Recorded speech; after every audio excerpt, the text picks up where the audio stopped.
Praise the Lord. ഇന്നത്തെ നമ്മുടെ ലൈവായിരിക്കുന്ന വിടുതലിൻ ശുശ്രൂഷകളിലേക്ക് ഞാൻ നിങ്ങളെ എല്ലാവരെയും ക്രിസ്തുവിൽ സ്വാഗതം ചെയ്യുകയാണ്. ലോകത്തിൻ്റെ വിവിധയിടങ്ങളിൽ പ്രത്യേകിച്ച് ഇന്ത്യയിലുള്ളവർക്കൊക്കെ നല്ല ഒരു അനുഗ്രഹിക്കപ്പെട്ട ആരാധനയിൽ നിങ്ങൾ പങ്കെടുത്തു എന്ന് ഞാൻ പൂർണ്ണമായി വിശ്വസിക്കുകയാണ്. കുറേ നാളുകൾക്ക് ശേഷമാണ് നമ്മൾ ഈ ചാനലിലൂടെ ഒരു ലൈവായി കടന്നു വരുന്നത്. ഞാൻ ചിന്തിക്കുകയും എൻ്റെ പ്രാർത്ഥനയും ഇന്നത്തെ ഈ മീറ്റിംഗ് നിങ്ങളുടെ ജീവിതത്തിന്മേൽ ഏറെ അനുഗ്രഹത്തിന് കാരണമാകുമെന്ന് എനിക്ക് ഉറപ്പാണ്. നിങ്ങൾ ആദ്യമായിട്ടാണ് ഈ ശുശ്രൂഷകളിൽ പങ്കുചേരുന്നതെങ്കിൽ എല്ലാ ദിവസവും വൈകിട്ട് 7 മണിക്ക് ഈ ചാനലിലൂടെ ശബ്ദമേറിയ വിടുതലിൻ ശുശ്രൂഷകൾ, പ്രൊഫറ്റിക്കൽ മെസ്സേജുകൾ നമ്മൾ കൈമാറുന്നുണ്ട്. Praise the Lord. അത് നിങ്ങളുടെ ജീവിതത്തിന് ഒരു അനുഗ്രഹത്തിന് കാരണമാകുമെന്ന് എനിക്ക് ഉറപ്പുണ്ട്. Praise the Lord. ഇന്നും നിങ്ങളുടെ ജീവിതത്തിന്മേൽ വലിയ മാറ്റങ്ങൾ എൻ്റെ ദൈവത്തിന് ചെയ്യുവാൻ പറ്റും. ഞാൻ ഇന്നലെയൊക്കെ പ്രാർത്ഥിച്ചുകൊണ്ടിരുന്നപ്പോൾ, പ്രത്യേകിച്ച് ഇന്ന് ഞങ്ങളുടെ പാലക്കാടിലുള്ള ചർച്ചിന്മേൽ ശുശ്രൂഷിച്ച ഒരു ഭാഗം കൂടിയാണ് ഞാൻ നിങ്ങളുമായിട്ട് ഷെയർ ചെയ്യുവാൻ ദൈവകൃപയിൽ ആശ്രയിച്ച് ശരണപ്പെടുന്നത്. നമുക്കറിയാം, നമ്മളെല്ലാവരും ഒന്നല്ലെങ്കിൽ മറ്റു തരത്തിൽ വിഷയങ്ങളിൽ കൂടി കടന്നു പോകുന്നവരാണ്. സത്യമല്ലേ? എനിക്കറിയാം, ഇന്ന് എൻ്റെ ഈ പ്രൊഫറ്റിക്കൽ മെസ്സേജ്, ഈ വിടുതലിൻ ശുശ്രൂഷകളിൽ നിങ്ങൾ പങ്കെടുക്കുമ്പോഴെല്ലാം വിവിധങ്ങളാകുന്ന വിഷയങ്ങളിൽ കൂടി കടന്നു പോകുന്നവരാണ്, വിവിധങ്ങളാകുന്ന പ്രയാസങ്ങളിൽ കൂടി കടന്നു പോകുന്നവരാണ്. ആമേൻ. കാറ്റും കോളും തിരമാലകളെല്ലാം ജീവിതത്തിന്മേൽ ആഞ്ഞടിച്ച് ഇനി എന്ത് എന്നുള്ള ചോദ്യത്തിൻ്റെ നടുവിൽ എന്നെ കേൾക്കുന്നവരുണ്ട്. എന്നാൽ അതിൽ നിന്ന് നിങ്ങൾക്ക് അത്ഭുതകരമായി പുറത്തു വരാൻ പറ്റുമെന്ന് ചിലരോട് ഈ വിടുതലിൻ ശുശ്രൂഷകളിലൂടെ ദൈവത്തിൻ്റെ ആത്മാവ് സംസാരിക്കുകയാണ്. നിങ്ങളുടെ ജീവിതത്തിൽ കടന്നു വരുന്ന ഒരു സീസണും അതെന്നേക്കുമായി ഉള്ളതല്ല. യേശുവിനോട് കൂടെ യാത്ര ചെയ്ത ശിഷ്യന്മാർ വലിയ പ്രതികൂലത്തിലേക്ക് കടന്നു പോകുവാനിടയായി. എന്നാൽ ആ പ്രതികൂലം യേശു ആ പടകിൽ ഉള്ളോടത്തോളം കാലം, യേശു ആ ബോട്ടിൽ ഉള്ളോടത്തോളം കാലം ആ പ്രതികൂലത്തിന് അവരെ തകർത്ത് കളവാൻ പറ്റുകയില്ല. ഇന്ന് നിങ്ങളോട് ദൈവത്തിൻ്റെ ആത്മാവ് സംസാരിക്കുകയും ചെയ്യുന്നത് തന്നെയാണ്. ആ പ്രതികൂലങ്ങൾക്ക്, ആ പ്രതിസന്ധികൾക്ക് നിങ്ങളെ തകർത്ത് കളവാൻ പറ്റുകയില്ല. വലിയ ദൈവപ്രവൃത്തി ഈ സീസണിൽ നിങ്ങൾ കാണുവാൻ വേണ്ടി പോകുകയാണ്. റോമാലേഖനം അതിൻ്റെ 4-ാം അധ്യായം അതിൻ്റെ 19 തൊട്ട് 23 വരെയുള്ള വാക്യങ്ങളിൽ നിന്ന് ഞാൻ നിങ്ങൾക്ക് വേണ്ടി പ്രൈസ് ദി ലോർഡ് വായിച്ച് ദൈവാത്മാവിന്റെ ഹൃദയത്തിൽ നൽകി തന്ന ചില ചിന്തകൾ നിങ്ങളുമായിട്ട് പങ്കുവയ്ക്കുവാനാണ് ഞാൻ ആഗ്രഹിക്കുന്നത്. അതിന്റെ 19-ാം വാക്യം ഇപ്രകാരം പറയുന്നു: അവൻ അബ്രഹാം ഏകദേശം 100 വയസ്സുള്ളവനാകയാൽ, ആമേൻ, തന്റെ ശരീരം നിർജീവമായി പോയതും, തന്റെ ശരീരം മരിച്ചതിന് തുല്യമായി പോയി എന്നാണ് ഇംഗ്ലീഷ് ട്രാൻസ്ലേഷനിലൊക്കെ നമ്മൾക്ക് കാണുവാൻ കഴിയുന്നത്. തന്റെ ശരീരം നിർജീവമായി പോയതും സാറയുടെ ഗർഭപാത്രത്തിന്റെ നിർജീവത്വം ഗ്രഹിച്ചിട്ടും. ആമേൻ. അടുത്ത പദമാണ് അബ്രഹാം പറയുന്നത്, അല്ലെങ്കിൽ അബ്രഹാമിന്റെ വിശ്വാസത്തിന്റെ തീവ്രത നമ്മൾക്ക് കാണുവാൻ കഴിയുന്നത് ഇപ്രകാരമാണ് എഴുതി വച്ചിരിക്കുന്നത്: ദൈവത്തിന്റെ വാഗ്ദത്തത്തിങ്കൽ, ആമേൻ, അവിശ്വാസത്താൽ സംശയിക്കാതെ. ഒന്ന്, ദൈവം കൊടുത്ത വാഗ്ദത്തം ഉണ്ടായിരുന്നു. ആ വാഗ്ദത്തത്തിൽ അല്പം പോലും അവൻ അവിശ്വസിച്ചില്ല എന്നാണ് ദൈവത്തിന്റെ വചനത്തിൽ വായിക്കുന്നത്. അവൻ സംശയിച്ചില്ല എന്നാണ് ദൈവത്തിന്റെ വചനത്തിൽ വായിക്കുന്നത്. ഇന്ന് പ്രിയരെ, എൻ്റെ ശബ്ദം നിങ്ങൾ കേട്ടുകൊണ്ടിരിക്കുമ്പോൾ, ഈ ലൈവ് മീറ്റിംഗിൽ നിങ്ങൾ പങ്കെടുത്തുകൊണ്ടിരിക്കുമ്പോൾ, ഒരുപക്ഷെ ഒരുപാട് വാഗ്ദത്തങ്ങൾ നിങ്ങളുടെ മുമ്പിൽ ഉള്ളവരായിരിക്കാം. ആമേൻ. എനിക്കറിയാം, ഇന്നെൻ്റെ ശബ്ദം കേട്ടുകൊണ്ടിരിക്കുന്ന പല വ്യക്തികളും ദൈവം പറഞ്ഞ വാഗ്ദത്തത്തിന് വേണ്ടി കാത്തിരിക്കുന്നവരാണ്. ഇതുപോലെ തന്നെയാണ് അബ്രഹാമിന്റെ ജീവിതത്തിലും സംഭവിച്ചത്. ഒരുപാട് വാഗ്ദത്തമുണ്ട്. ആമേൻ. ഉൽപ്പത്തി പുസ്തകം 12-ാം അധ്യായം 1-ാം വാക്യം വായിക്കുമ്പോൾ, പ്രൈസ് ദി ലോർഡ്, അവന് വലിയൊരു വാഗ്ദത്തം കൊടുത്തിട്ടാണ് ദൈവം അവനെ, പ്രൈസ് ദി ലോർഡ്, കനാൻ ദേശത്തിലേക്ക്, അല്ലെങ്കിൽ കാണിപ്പാനിരിക്കുന്ന ദേശത്തിലേക്ക് അയക്കുന്നത്. ആമേൻ. വലിയൊരു വാഗ്ദത്തം കൊടുത്തിട്ട് 75-ാമത്തെ വയസ്സിൽ കേട്ട വാഗ്ദത്തമാണ്. തലമുറയില്ലാതിരിക്കുമ്പോഴാണ് ദൈവം പറയുന്നത്, നിനക്കൊരു തലമുറയുണ്ടാകും, നിന്നാൽ സകല ജാതികളും അനുഗ്രഹിക്കപ്പെടും. എന്നാൽ ഇവിടെ 100ാമത്തെ വയസ്സിൽ എത്തി നിൽക്കുമ്പോൾ, അല്ലെങ്കിൽ 99ാമത്തെ വയസ്സിൽ അബ്രഹാം എത്തി നിൽക്കുമ്പോൾ, കഴിഞ്ഞ 24 വർഷം 25 വർഷം കേട്ട വാഗ്ദത്തത്തിന്മേൽ ഒരു ദൈവ പ്രവൃത്തി പോലും അവൻ കണ്ടില്ല എന്നുള്ളതാണ് ദൈവവചനത്തിൽ നിന്ന് നമ്മൾക്ക് മനസ്സിലാക്കാൻ പറ്റുന്നത്. ഇന്ന് എൻ്റെ ശബ്ദം നിങ്ങൾ കേട്ടുകൊണ്ടിരിക്കുമ്പോൾ തന്നെ ഒരുപക്ഷെ നിങ്ങൾ പറയുന്നതായിരിക്കാം, പക്ഷേ ഒരുപാട് വാഗ്ദത്തങ്ങളുണ്ട് ദൈവവചനത്തിലൊക്കെയായി. ഞാൻ വായിച്ചു കൊണ്ടിരിക്കുമ്പോൾ ഈ വാഗ്ദത്തങ്ങളെല്ലാം എൻ്റെ ഹൃദയത്തിൽ ദൈവം നൽകി തന്നതാണ്. ഒരുപക്ഷെ പ്രവാചകന്മാരിലൂടെ ആയിരിക്കും, ഒരുപക്ഷെ സ്വപ്നത്തിലൂടെ ആയിരിക്കാം, ഏത് ചാനലിലൂടെയാണെങ്കിലും നിങ്ങൾ വാഗ്ദത്തങ്ങൾ സ്വീകരിച്ചവരായിരിക്കാം. എന്നിട്ടും ആ വാഗ്ദത്തത്തിന് ഇതുവരെ ഒരു നിവൃത്തി കാണാൻ പറ്റുന്നില്ലല്ലോ. ആമേൻ. മക്കളെ ഓർത്തുകൊണ്ട് ഭാരപ്പെടുന്നവർ, ഭാവിയെ നോക്കിക്കൊണ്ട് ഭാരപ്പെടുന്നവർ എന്നിട്ട് പറയുന്നു, ജീവിതത്തിന്റെ കരിയർ മൊത്തം നശിച്ച് ഇനി സ്വപ്നതുല്യമായ ഒരു ജീവിതം നയിക്കുവാൻ പറ്റാതെ വണ്ണം ജീവിതം വരെ സ്റ്റക്കായി കിടക്കുന്നവർ എൻ്റെ ശബ്ദം കേൾക്കുന്നവരുണ്ട്. അവരോടൊക്കെയുള്ള ദൂത് ഇതാണ്, അവരോടൊക്കെയുള്ള ദൈവിക ആലോചന ഇതാണ്. ദൈവം നിന്റെ ജീവിതത്തിൽ വാഗ്ദത്തം നൽകി തന്നിട്ടുണ്ടെങ്കിൽ ആ വാഗ്ദത്തം നിറവേറ്റുവാൻ ദൈവം ശക്തനായ ദൈവമാണ്. ആമേൻ. അബ്രഹാം 100ാമത്തെ വയസ്സിലെത്തി നിൽക്കുമ്പോൾ തന്റെ ജീവിതത്തിന്മേൽ മാനുഷികമായി നോക്കിക്കഴിഞ്ഞാൽ ഇനിയൊരു മറുപടിയില്ല, ഇനിയൊരു ദൈവ പ്രവൃത്തിക്ക് സാധ്യതയില്ല. ഞാൻ പറയുന്നത്, ഞാൻ ഇന്ന് ചർച്ച സൂക്ഷിച്ചുകൊണ്ടിരിക്കുമ്പോൾ ഞാൻ ഇത് പറവാനിടയായി തീർന്നു. 100ാമത്തെ വയസ്സിലെത്തി നിൽക്കുന്ന അബ്രഹാമിന്റെ ജീവിതത്തിൽ ഏത് ഹോസ്പിറ്റലിനാണ്, ഏത് ഡോക്ടേഴ്സിനാണ് തന്റെ ജീവിതത്തിന്റെ യൗവനം മടക്കി കൊടുക്കുവാൻ കഴിയുന്നത്? ഒറ്റ വ്യക്തികൾക്കും അത് മടക്കി കൊടുക്കുവാൻ കഴിയുകയില്ല. എന്നാൽ അബ്രഹാം കേട്ട ഒരു ദൈവശബ്ദമുണ്ടായിരുന്നു. അബ്രഹാം കേട്ട അവനോട് സംസാരിച്ച ദൈവിക ആലോചനയുണ്ടായിരുന്നു. ആ ആലോചനയിൽ, ആ ദൈവിക വാഗ്ദത്തത്തിൽ ദൈവത്തിന്റെ വചനം പറയുന്ന 100ാമത്തെ വയസ്സിലെത്തി നിൽക്കുമ്പോഴും ഒരു നിമിഷം പോലും അവൻ അവിശ്വസിച്ചില്ല, അവൻ സംശയിച്ചില്ല എന്നാണ്. ഇന്ന് ഈ പ്രവചന ദൂതിലൂടെ ദൈവാത്മാവ് നിങ്ങളോട് സംസാരിക്കുന്നത്, ഒരിക്കലും നിങ്ങൾ സംശയിക്കരുത്. ഒരിക്കലും നിങ്ങളും ഞാനും ദൈവം കേട്ട ആലോചനയിൽ അവിശ്വസിച്ചു പോകരുത്. ഇത് പറയുമ്പോൾ യേശുവിന്റെ നാമത്തിൽ നിങ്ങളുടെ ഹൃദയത്തിൽ വാഴുന്ന ആ അവിശ്വാസത്തിന്റെ വേരുകൾ യേശുവിന്റെ നാമത്തിൽ എന്നേക്കുമായി മാറിപ്പോകട്ടെ എന്ന് ഞാൻ കൽപ്പിക്കുകയാണ്. ആമേൻ. അത് നിങ്ങളുടെ ജീവിതത്തിന് സംഭവിക്കും. ഇന്നു തൊട്ട് വിശ്വാസത്തിൽ ദൈവം നിങ്ങളെ ഉറപ്പിക്കുവാൻ വേണ്ടി പോകുകയാണ്. എനിക്ക് അങ്ങനെ 1 കൊരിന്ത്യർ ലേഖനത്തിലാണ് അപ്പോസ്തലനായ പൗലോസ് ഇപ്രകാരം പറയുന്നുണ്ട്, നിങ്ങൾ വിശ്വാസത്തിൽ നിലനിൽക്കുന്നു എന്ന് നിങ്ങളെ തന്നെ പരിശോധിച്ചു നോക്കുവിൻ. ആമേൻ.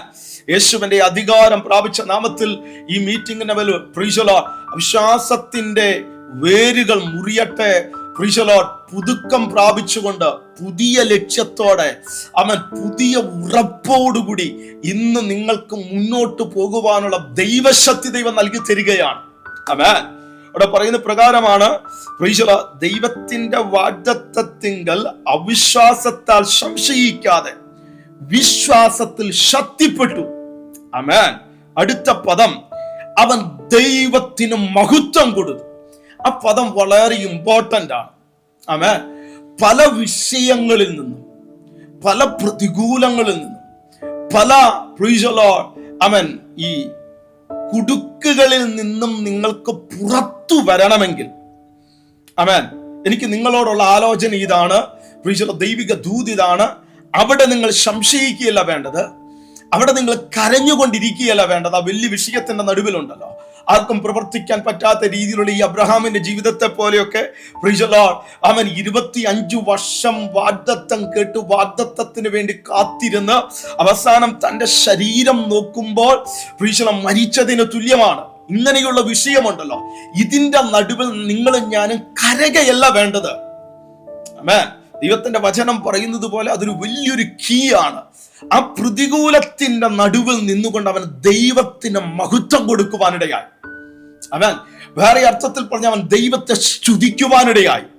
അവൻ പ്രാർത്ഥനയിൽ തളരാതെ അവൻ കേട്ട വാഗ്ദത്തത്തോട് വിശ്വാസത്തിൽ ആക്ട് ചെയ്യുവാനിടയായി. ആമേൻ. ഇന്ന് നിങ്ങളോട് ദൈവത്തിന്റെ ആത്മാവ് ഈ വേർഡിലൂടെ സംസാരിക്കുന്നത് ഇത് നിങ്ങളുടെ ജീവിതത്തിന്റെ മേൽ സംഭവിക്കാൻ വേണ്ടി പോകുകയാണ്. യേശുവിന്റെ നാമത്തിൽ ആ പ്രതികൂലത്തിന്റെ നടുവിൽ നിന്നുകൊണ്ട് ദൈവത്തിന് മഹത്വം കൊടുക്കുക. ദൈവം അരുളി ചെയ്തുവെങ്കിൽ അത് നിവർത്തിക്കുവാൻ ദൈവം ശക്തനായ ദൈവമാണ്. ആമേൻ. ഇന്ന് ഞാൻ ശുശ്രൂഷിച്ചുകൊണ്ടിരിക്കുമ്പോൾ ഇപ്രകാരം ഒരു പദം പറവാനിടയായി തീർന്നു. ഈ ജീവിതത്തിന്മേൽ പ്രതികൂലം കടന്നു വരുമ്പോൾ, ട്രബിള് കടന്നു വരുമ്പോൾ, വിഷയം കടന്നു വരുമ്പോൾ 3 തലത്തിലുള്ള ആൾക്കാരെ നമ്മൾക്ക് കാണാം. ഒരു വിഷയം അവരുടെ ജീവിതത്തിൽ വരുമ്പോൾ അവർ ദൈവത്തെ ആരാധിക്കുകയും സ്തുതിക്കുകയും പ്രാർത്ഥിക്കുകയും ഒക്കെ ചെയ്യുന്നവരായിരുന്നു. എന്നാൽ അൺഎക്സ്പെക്റ്റഡ് ആകുന്ന കൊടുങ്കാറ്റ്, അൺഎക്സ്പെക്റ്റഡ് ആകുന്ന തിരമാല, അൺഎക്സ്പെക്റ്റഡ് ആകുന്ന പ്രതികൂലം ആഞ്ഞടിക്കുമ്പോൾ ചിലർ ചെയ്യുന്നത് എന്തുകൊണ്ട് ഞാൻ പ്രാർത്ഥിച്ചിട്ട് എന്റെ ജീവിതത്തിന്റെ മേൽ ഇങ്ങനെ സംഭവിച്ചു എന്ന് പറഞ്ഞുകൊണ്ട് അവർ ദൈവത്തെ മറന്നുകൊണ്ട് അവർ ബൈറൂട്ട് തേടുവാനിടയാകും. അവൻ ദൈവത്തിൽ നിന്ന് ശ്രദ്ധ മാറ്റിക്കൊണ്ട് അവർ അവരുടേതായ ചിന്താഗതികൾ അനുസരിച്ചുകൊണ്ട് ദൈവത്തെ മറന്നുകൊണ്ട് അവർ യാത്ര പുറപ്പെടുവാനിടയായിത്തീരും.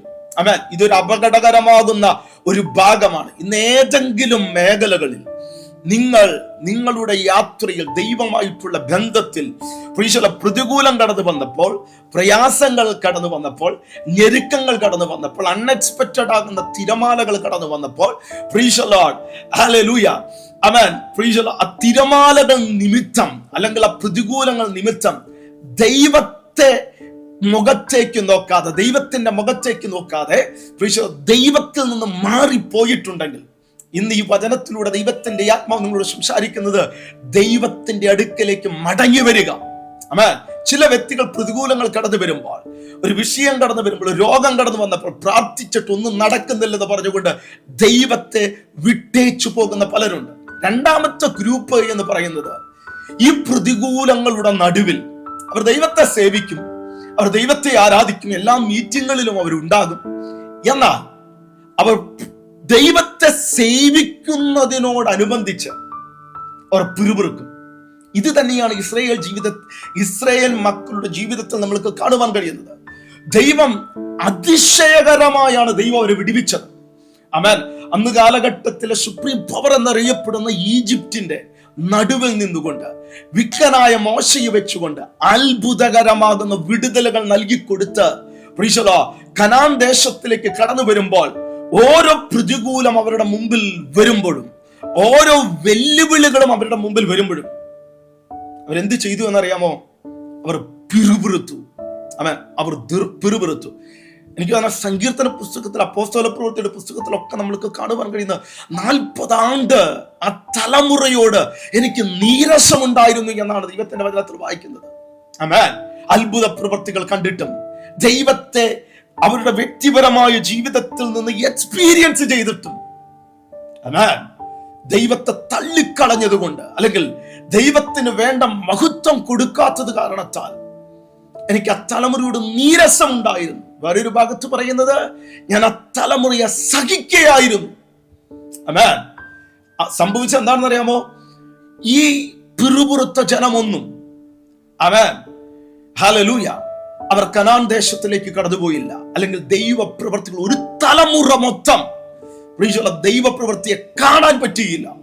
എന്നാൽ അതിന്റെ നടുവിൽ എന്തു വിഷയമാകട്ടെ, യോശുവയും കാലേബും പറഞ്ഞു, ആമേൻ, 10 കൂടെ സഞ്ചരിച്ച 10 വ്യക്തികളും പറഞ്ഞത് ഇതാണ്: അവിടെ അനാക്യമല്ലന്മാരുണ്ട്, ആ ദേശം നമ്മൾക്ക് കൈവശമാക്കാൻ പറ്റുകയില്ല. അവർ അവരുടെ നോട്ടത്തിൽ നോക്കുമ്പോൾ അത് സത്യമായിരുന്നു. എന്നാൽ അതിനേക്കാൾ ഉപരിയായി യോശുവയും കാലേബും അവർക്കറിയാം അവരെ വിടുവിച്ചു കൊണ്ടുവന്ന ദൈവം അവരെ കൈവിടുകയില്ല. കാരണം ചെങ്കടൽ 2ആയി വിഭജിക്കുന്നവർ കണ്ടതാണ്. ഭക്ഷണമില്ലാതിരിക്കുമ്പോൾ ദൈവപ്രവൃത്തികൾ അവർ കണ്ടതാണ്. അവർക്കറിയാം ഇവിടെ ദൈവത്തിന് അത്ഭുതം ചെയ്യാൻ പറ്റുമെന്ന് ഈ കാലേബിനും യോശുവയ്ക്കും അറിയായിരുന്നു. ആമേൻ.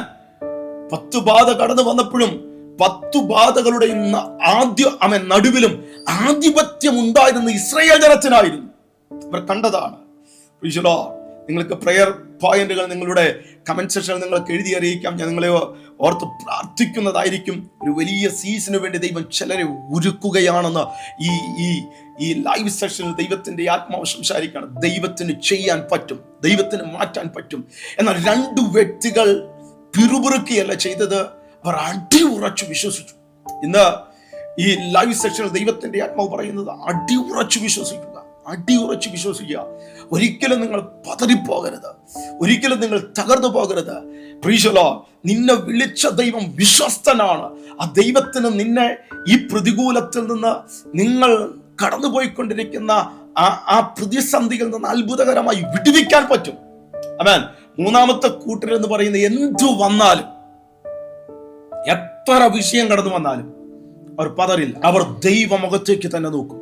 കാരണം അവർക്കറിയാം അവരെ വിളിച്ചതാരാണ്. അവർക്കറിയാം അവരോട് കൂടെയുള്ളതാരാണ്. ശത്രുക്ക മേശക്ക പൈതനവ എന്ത് വിഷയം കടന്നു വന്നാൽ നോ, ഞങ്ങളുടെ ദൈവത്തിന് ഞങ്ങളെ വിടുവിക്കാൻ പറ്റും. ഞങ്ങളുടെ ദൈവത്തിന് ഞങ്ങളുടെ ജീവിതത്തിന്മേൽ അത്ഭുതം ചെയ്യാൻ പറ്റും. ഇനി ഇൻ കേസ് അവൻ അത്ഭുതം ഒന്നും ചെയ്തില്ലെങ്കിലും നോ, ദൈവഭാഗത്ത് നിന്ന് ഞങ്ങൾ ഒരിക്കലും പുറകോട്ടു പോകയില്ല. ഇതാണ് തീരുമാനം എന്ന് പറയുന്നത്. ആമേൻ. നിങ്ങൾക്ക് അത്ഭുത പ്രവൃത്തികൾ നിങ്ങളുടെ ജീവിതത്തിൽ കാണണമെങ്കിൽ സ്ട്രോങ് ആയി എടുക്കുന്ന ഡിസിഷനുകളും തീരുമാനങ്ങളുടെ നടുവിൽ ദൈവത്തിന് പ്രവർത്തിക്കാതിരിക്കാൻ കഴിയുകയില്ല. ആമേൻ. അഗ്നി പ്രൈസ് ദി ലോർഡ് എരിയുന്ന തീച്ചുള 7 ഇരട്ടിയായി വർദ്ധിച്ചു. പലരുടെയും ലൈഫ് ഇതുപോലെയായിരിക്കാം. എരിയുന്ന തീച്ചുളയുടെ നടുവിൽ കൂടിയായിരിക്കും കടന്നു പോകുന്നത്. Praise the Lord. മക്കളെ ഓർത്തുകൊണ്ട്, ഭാവിയെ ഓർത്തുകൊണ്ട്, എന്തിനു പറയുന്നു, ശുശ്രൂഷയെ ഓർത്തുകൊണ്ട് ലൈഫ് മൊത്തം താളം തെറ്റിയിരിക്കുകയാണെന്നൊക്കെ പറയുന്നവർ, എന്നെ കേൾക്കുന്നവരുണ്ട്. അവരോട് ഞാൻ പറയുന്നു, എടുത്തിരിക്കുന്ന തീരുമാനത്തിൽ ദൈവം മുഖത്തേക്ക് തന്നെ നീ നോക്കിക്കോ. അവിടെ അത്ഭുതകരം നിനക്ക് കാണാൻ പറ്റും. അവരാ തീയിൽ ഇറങ്ങുന്നതിന് മുമ്പ് ദൈവം അവർക്ക് വേണ്ടി ഇറങ്ങി. ഇന്ന് നിങ്ങളോടുള്ള ദൂത് ഇതാണ്. നിങ്ങൾ ആ വിഷയത്തിൽ കടന്നു വരുന്നതിന് മുമ്പ് ആ വിഷയത്തിൽ നിനക്ക് ദൈവത്തെ കാണാൻ പറ്റും. നിങ്ങൾ നോക്കുക, പൗലോസിന്റെ ജീവിതത്തിൽ വലിയ വാഗ്ദത്തം കേട്ടുകൊണ്ട് വലിയ പ്രതീക്ഷയോടെ, ശുഭപ്രതീക്ഷയോടുകൂടി റോമിലേക്ക് കടന്നു പോകുന്ന സമയത്ത് ദൈവത്തിന്റെ വചനം വായിക്കുന്ന പ്രകാരമാണ് 14 ദിവസം സൂര്യനെയോ ചന്ദ്രനെയോ കാണാതെ. 14 ദിവസം സൂര്യനെയോ ചന്ദ്രനെയോ കാണാതെ. രക്ഷപ്പെടുമെന്നുള്ള ആശ വരെ നശിച്ചുപോയി എന്നാണ് ഒരു ഭാഗത്ത് വായിക്കുന്നത്. എന്നിട്ടും പൗലോസ് പ്രതികൂലങ്ങളിലേക്കല്ല നോക്കിയത്. പ്രതികൂലത്തിന്റെ നടുവിൽ അവൻ പ്രാർത്ഥനയ്ക്ക് വേണ്ടി സമയം ചെലവഴിച്ചു. അങ്ങനെ ചെലവഴിച്ച പൗലോസിനോട് ദൈവത്തിന്റെ വചനം പറയുന്നത്, ദൈവത്തിന്റെ ആത്മാവ് പറയുന്നത് ഇപ്രകാരമാണ്. പൗലോസ് പറയുന്നത് ഇപ്രകാരമാണ്: ഞാൻ സേവിച്ചു നിൽക്കുന്നവനും എന്റെ ഉടയവനും കഴിഞ്ഞ രാത്രിയിൽ എന്റെ അടുക്കൽ കടന്നു വന്നു. അവൻ പറവാനിടയായി തീർന്നു, ഈ കൂടെ നിന്റെ കൂടെ യാത്ര ചെയ്തവരെ മൊത്തം ഞാൻ നിനക്ക് ദാനം നൽകിയിരിക്കുകയാണ്. ആമേൻ. വൗ! എത്ര കോൺഫിഡൻസോടുകൂടിയാണ്, എത്ര ഉറപ്പോടുകൂടിയാണ് അവൻ രക്ഷപ്പെടുമെന്ന് ഒരിക്കലും പ്രതീക്ഷിക്കാത്ത സമയത്ത് അതിന്റെ നടുവിലാണ്, ആ പ്രതികൂലത്തിന്റെ നടുവിലാണ്, എല്ലാം തീർന്നു എന്ന് പറയുന്ന സമയത്താണ് അവൻ കേൾക്കുന്ന ദൈവശബ്ദം: നിന്റെ കൂടെയുള്ളവരെ വരെ ഞാൻ നിനക്ക് ദാനം നൽകിയിരിക്കുകയാണ്. ചിലരോട് ദൈവത്തിന്റെ ആത്മാവ് ഈ വേർഡിൽ നിന്ന് സംസാരിക്കുകയാണ്: നീ ഭയപ്പെടേണ്ട സഹോദര, നീ ഭാരപ്പെടേണ്ട ആവശ്യമില്ല. ഒരുപക്ഷെ നിനക്കെതിരെ എല്ലാവരും നിനക്കെതിരെ നിൽക്കുന്ന സമയമായിരിക്കാം. അതിന്റെ നടുവിലും നിനക്ക് ദൈവകരം കാണാൻ പറ്റും. അതിന്റെ നടുവിലും ദൈവ സ്നേഹം നിനക്ക് അനുഭവിക്കാൻ പറ്റും. യേശുവിന്റെ നാമത്തിൽ പല കുടുംബങ്ങളുടെ മേൽ വലിയ ദൈവ പ്രവൃത്തിയെ ഞാൻ കൽപ്പിക്കുകയാണ്. പലരും സൂപ്പർ നാച്ചുറലായ ദൈവകരം ഈ സീസണിൽ കാണുവാനിടയായിത്തീരും. സംഭവിക്കട്ടെ യേശുവിന്റെ നാമത്തിൽ. അബ്രഹാം വിഷയങ്ങളുടെ നടുവിൽ, താൻ കേട്ട വാഗ്ദത്തത്തിന്റെ നടുവിൽ ഒന്നും നടക്കിയില്ലെന്ന് പറയുമ്പോഴും അവൻ ഉറച്ചു വിശ്വസിച്ചു. ദൈവത്തിന് ചെയ്യാൻ പറ്റും, ദൈവത്തിന് ചെയ്യാൻ പറ്റും. ഇന്ന് നിങ്ങളോടുള്ള ദൂതും ഇതാണ്: ദൈവത്തിന് ആ വിഷയത്തിന്റെ മേൽ സൗഖ്യം നൽകാൻ പറ്റും. ആ ക്യാൻസറിന് യേശുവിനെ സൗഖ്യമാക്കാൻ പറ്റും. ആ സാമ്പത്തിക വിഷയത്തിന്മേൽ ദൈവത്തിന് അത്ഭുതം ചെയ്യാൻ പറ്റും. ആ വെല്ലുവിളികൾ നീ ഭാരപ്പെടുമ്പോൾ ആ വെല്ലുവിളികളിൽ നിന്ന് ദൈവത്തിന് അത്ഭുതകരമാകുന്ന പ്രവൃത്തികൾ ചെയ്യുവാൻ പറ്റും. നിങ്ങൾ നോക്കുക, ഇന്ന് യോനയുടെ പുസ്തകം ഞാനിങ്ങനെ വായിച്ചുകൊണ്ടിരിക്കുമ്പോൾ 2-ാം അധ്യായത്തിലേക്ക് കടന്നു വരുമ്പോൾ ദൈവം അവനോട് പറഞ്ഞതിന് അഗനസ്റ്റായി അവൻ കടന്നുപോയപ്പോൾ അവൻ നമ്മൾക്കറിയാം മത്സ്യത്തിന്റെ വയറ്റിൽ പോകുവാനിടയായി തീർന്നു. ദൈവത്തിന്റെ വചനം വായിക്കുന്ന ഇപ്രകാരമാണ്, അവൻ മത്സ്യത്തിന്റെ വയറ്റിൽ കടന്നുകൊണ്ട് 2-ാം അധ്യായത്തിൽ നിങ്ങൾ നോക്കിക്കഴിഞ്ഞാൽ കാണാൻ പറ്റും, അവിടെ നിന്നുകൊണ്ട് അവൻ ദൈവം ചെയ്യുന്ന അത്ഭുത പ്രവൃത്തി കണ്ടുകൊണ്ട് അവൻ പ്രാർത്ഥിക്കുവാനിടയായി. ആമേൻ. അവൻ വയറ്റിൽ മത്സ്യത്തിന്റെ വയറ്റിലാണ് കിടക്കുന്നത്. എന്നിട്ടും അവന്റെ ആ പ്രാർത്ഥനകൾ നിങ്ങൾ ശ്രദ്ധിച്ചു കഴിഞ്ഞാൽ നമുക്ക് കാണുവാൻ പറ്റും. യോനയുടെ പുസ്തകം 2-ാം അധ്യായത്തിലേക്ക് ഞാൻ ആ വാക്യം നിങ്ങൾക്ക് വേണ്ടി ഒന്ന് വായിക്കുവാൻ ആഗ്രഹിക്കുകയാണ്. യോന മത്സ്യത്തിന്റെ വയറ്റിൽ വെച്ച് തന്റെ ദൈവമായ യഹോവയോട് പ്രാർത്ഥിച്ചു പറഞ്ഞത് എന്തെന്നാൽ, ഞാൻ എന്റെ കഷ്ടത നിമിത്തം യഹോവയോട് നിലവിളിച്ചു, അവൻ എനിക്ക് ഉത്തരം അരുളി. ഇതാണ് വിശ്വാസത്തിന്റെ പ്രഖ്യാപനം എന്ന് പറയുന്നത്. ഇതാണ് വിശ്വാസത്തിന്റെ ഉറപ്പെന്ന് പറയുന്നത്. അവൻ കിടക്കുന്നത് മത്സ്യത്തിന്റെ വയറ്റിലാണെങ്കിലും അവൻ പറയുകയാണ്, ദൈവം എനിക്ക് ഓൾറെഡി ഉത്തരം അരുളി. ആമേൻ. ഞാൻ പാതാളത്തിന്റെ വയറ്റിൽ അയ്യം വിളിച്ചു, നീ എന്റെ നിലവിളി കേട്ടു. നീ എന്നെ സമുദ്രമധ്യേ ആഴത്തിൽ ഇട്ടുകളഞ്ഞു.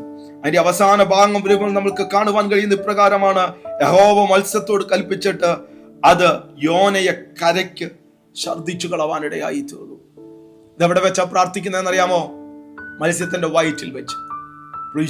ഒന്നും നടക്കിയില്ലെന്ന് പറയുന്ന, ഒന്നും കാണാൻ പറ്റാത്ത സാഹചര്യത്തിൽ, എല്ലാം പ്രതികൂലമാണെന്ന് പറയുന്ന സാഹചര്യത്തിൽ അവൻ വിശ്വാസത്തോടു കൂടി പ്രാർത്ഥിച്ചു. ദൈവപ്രവൃത്തി അവൻ കണ്ടു എന്നാണ് ദൈവത്തിന്റെ വചനത്തിൽ വായിക്കുന്നത്. ഒന്ന്, നിങ്ങൾ പ്രതികൂലങ്ങളിൽ കൂടി കടന്നു പോകുമ്പോൾ, ആർക്കും പ്രവർത്തിക്കാൻ പറ്റാത്ത സാഹചര്യങ്ങളിൽ കൂടി കടന്നു പോകുമ്പോൾ അതിന്റെ നടുവിൽ പ്രാർത്ഥിച്ചു തുടങ്ങുക. അതിന്റെ നടുവിൽ ദൈവത്തിന് മഹത്വം കൊടുക്കുക. അതിന്റെ നടുവിൽ ഒന്നുകൂടി പറഞ്ഞു കഴിഞ്ഞാൽ ദൈവത്തിന് സ്തുതികൾ അർപ്പിക്കുക. അതെ, പൗലോസും ശീലാസും എന്താ സംഭവിച്ചത്? എവിടെ കിടക്കുമ്പോഴാ പ്രാർത്ഥിച്ചത്? കാരാഗ്രഹത്തിൽ കിടക്കുമ്പോഴാ ദൈവത്തെ പാടി ആരാധിച്ചത്. ആ സാഹചര്യം ഒന്നും അവർക്ക് വിഷയമല്ലായിരുന്നു. ഞാൻ ഇത് പറയുമ്പോൾ പല കുടുംബങ്ങളുടെ മേലും ആ കുടുങ്ങിയിരിക്കുന്ന കുടുക്കുകളിൽ നിന്ന് എന്താ പറയാ നിങ്ങൾ ഇന്ന് നേരിട്ട് കൊണ്ടിരിക്കുന്ന വിഷയങ്ങളിൽ നിന്ന് ദൈവം അത്ഭുതകരമായി വിടുവിക്കുകയാണ്. ഒരു നിമിഷം രോഗമുള്ളവരൊക്കെ എവിടെയാണോ രോഗം അവിടെ ഒന്ന് കൈകൾ എടുത്തു വെച്ചോ. ഞാൻ നിങ്ങൾക്ക് വേണ്ടി പ്രാർത്ഥിക്കാൻ വേണ്ടി പോകുകയാണ്. ഒരുപക്ഷെ സാമ്പത്തിക ബുദ്ധിമുട്ടിൽ കൂടി കടന്നു പോകുന്നവരായിരിക്കാം, ഒരുപക്ഷെ ഞെരുക്കത്തിൽ കൂടി കടന്നു പോകുന്നവരായിരിക്കാം. ഒരുപക്ഷെ നിങ്ങളുടെ മുമ്പിൽ ഒരു വഴി പോലും ഇല്ലാതെ എല്ലാ വഴികളും അടയപ്പെട്ട അനുഭവത്തിൽ കിടക്കുന്നവരായിരിക്കാം. അത്ഭുത ദൈവ പ്രവൃത്തികൾ ദൈവം നിങ്ങൾക്ക് വേണ്ടി ചെയ്യുകയാണ്. യേശുവിന്റെ നാമത്തിൽ എന്റെ ശബ്ദം കേട്ടുകൊണ്ടിരിക്കുന്ന ഓരോ വ്യക്തികളുടെ മേലും അത്ഭുത ദൈവ പ്രവൃത്തി ഞാൻ റിലീസ് ചെയ്യാം. അത്ഭുത ദൈവ പ്രവൃത്തി റിലീസ് ചെയ്യാം. രോഗം യേശുവിന്റെ നാമത്തിൽ മാറട്ടെ. അവൻ അത്ഭുത ദൈവമാണ്. ആമേൻ. എന്റെ ദൈവത്തിന് കഴിയാത്തതായി ഒന്നുമില്ല. സൗഖ്യങ്ങൾ കൽപ്പിക്കുകയാണ്. സാമ്പത്തിക ബുദ്ധിമുട്ടുകളിൽ നിന്ന് അത്ഭുതകരമായി ഈ ജനം പുറത്തു വരേണ്ടതിന് വേണ്ടി പ്രാർത്ഥിക്കുകയാണ്. യേശുവേ, ദൈവത്തിന് അത് ചെയ്യാൻ പറ്റും. ആമേൻ. ദൈവം അത്ഭുത യേശുവിന്റെ പുസ്തകം പറയുന്ന അത്ഭുത മന്ത്രിയാണ്, വീരനാം ദൈവമാണ്, നിത്യപിതാവാണ്. അത്ഭുത പ്രവൃത്തിയെ ഞാൻ റിലീസ് ചെയ്യാം. യേശുവിന്റെ നാമത്തിൽ സംഭവിക്കട്ടെ. യേശുവിന്റെ നാമത്തിൽ തന്നെ ആമേൻ. ആമേൻ. നമ്മുടെ വിടുതലിൻ ശുശ്രൂഷകൾ, ആരാധനകൾ നടക്കുന്നത് പാലക്കാട് വെച്ചാണ്. പാലക്കാടുള്ള ജോബിസ് മോളിന്റെ 4ാമത്തെ നിലയിലുള്ള സിൽവർ ഹോൾ എന്നറിയപ്പെടുന്ന ഹോളിൽ വെച്ച് കിട്ടാണ് ആ മീറ്റിംഗുകൾ നടക്കുന്നത്. ആ മീറ്റിംഗിലേക്ക് ഞാൻ നിങ്ങളെ സ്വാഗതം ചെയ്യുകയാണ്. വലിയ ദൈവപ്രവൃത്തികൾ ഈ സീസണിൽ നിങ്ങൾ കാണും. നാളെ ഒരു ലൈവുമായി കാണാൻ. God bless you all.